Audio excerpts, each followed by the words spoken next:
네, 전해드린 것처럼 지난해 12.3 비상계엄 1년이 이제 하루 앞으로 다가왔습니다. 더불어민주당은 12월 3일을 민주화운동 기념일로 지정하겠다고 밝혔는데요. 국민의힘은 법원을 찾아 추경호 전 원내대표의 구속심사를 규탄했습니다. 오늘 여야 분위기 살펴보겠습니다. 국회로 갑니다. 문수호 기자. 네, 더불어민주당은 12.3 비상계엄 1년을 하루 앞두고 국민이 지켜낸 민주주의의 의미를 국회가 완성해야 한다고 밝혔습니다. 김병기 원내대표는 오늘 아침 회의에서 불과 1년 전 대한민국은 민주주의 심장부가 무너질 뻔한 벼랑 끝에 서 있었다고 말했는데요. 그러면서 대한민국을 지켜낸 건 제도도 권력도 아니라 주권자인 국민이었다고 강조했습니다. 화면으로 보고 오시죠.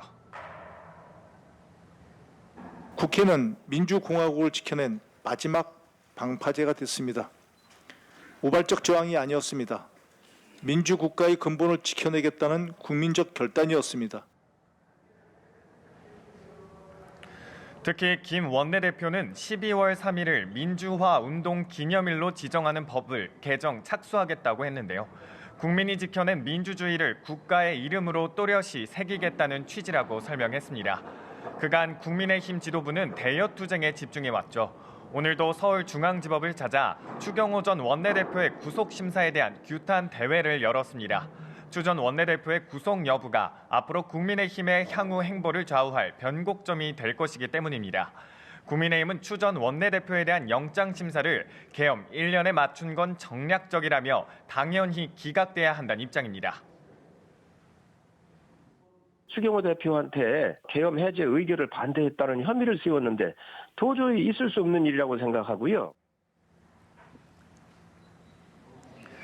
계엄 1년을 앞두고 당 일각에서 친한계 등을 중심으로 계엄 사과 목소리가 분출하는 등 내홍도 깊어지는 모습입니다.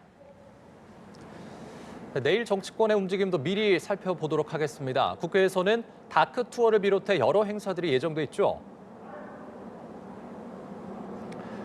네, 그렇습니다. 내일은 비상계엄 1년을 맞아 국회 안팎에서 다양한 행사가 진행됩니다. 우원식 국회의장은 직접 다크 투어 도슨트로 참여하는데요. 당시 계엄군 헬기가 착륙했던 국회 잔디밭과 직원들이 군과 대치했던 본청 등을 시민들과 함께 둘러보며 당시 상황을 직접 설명할 계획입니다. 민주당은 국회 본청 앞에서 야외 최고위원회를 열고 시민들과 함께 비상계엄 해체 의미를 짚어보는 좌담회도 진행합니다.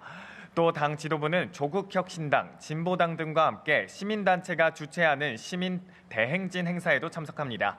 국민의힘은 친한계 중심으로 별도 행보를 이어갑니다.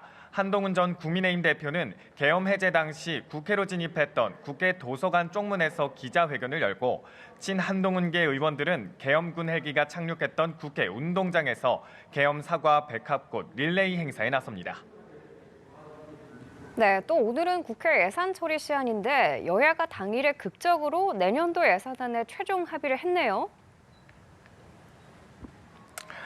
네, 예산안 법정 시한인 오늘 여야가 총 728조 원 규모의 내년도 예산안에 최종 합의했습니다. 이로써 예산안이 법정 시한을 넘기지 않고 국회 문턱을 넘어서게 됐습니다.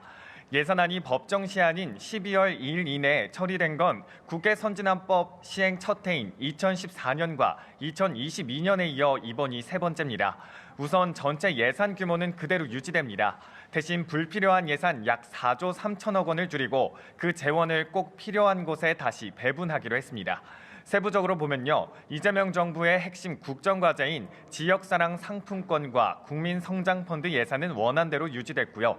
반면 AI 지원 예산, 정책펀드, 예비비는 일부 감액하는 방향으로 정리됐습니다. 대신 국가정보관리연구원의 재해복구 시스템 구축, 분산 전력망 산업 육성과 AI 모빌리티 실증 사업 예산은 확대하기로 했습니다. 또 도시가스 배관 설치 지원, 국가장학금, 보훈 유공자 참전 명예수당 등 민생 관련 사업도 증액 항목에 포함됐습니다. 합의된 예산은 이제 국회 처리 절차만 남겨두고 있는데요. 국회는 예산안 정리가 마무리되는 대로 오늘 본회의를 열어 안건을 처리할 예정입니다. 네, 국회 과학기술방송통신위원회에선 개인정보 유출 사태의 책임을 묻기 위해 쿠팡을 상대로 긴급 현안 질의도 열었죠. 네, 그렇습니다. 말씀하신 대로 쿠팡의 개인정보 유출 사태, 국회가 직접 나섰습니다. 개인정보가 유출된 경위를 집중 추궁하고 피해 실태와 재발 방지 대책을 마련하겠다는 취지입니다. 여야는 한 목소리로 쿠팡의 허술한 보안 규정이 문제라고 질타를 쏟아냈는데요. 이에 쿠팡 박대준 대표이사는 한국 법인에서 벌어진 일이고 제 책임하에 있다며 사과의 뜻을 밝혔습니다. 지금까지 국회에서 연합뉴스TV 문승욱입니다.